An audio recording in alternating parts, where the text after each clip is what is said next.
हमारो परानवा दहेज में मांगो ही सोना हमारो परानवा।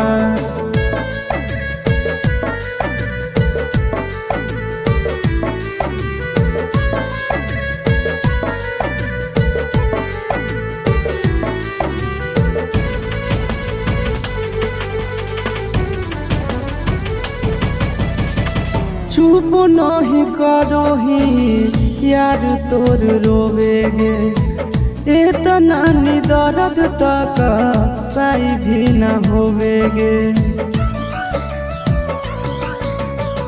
चुप नहीं करो ही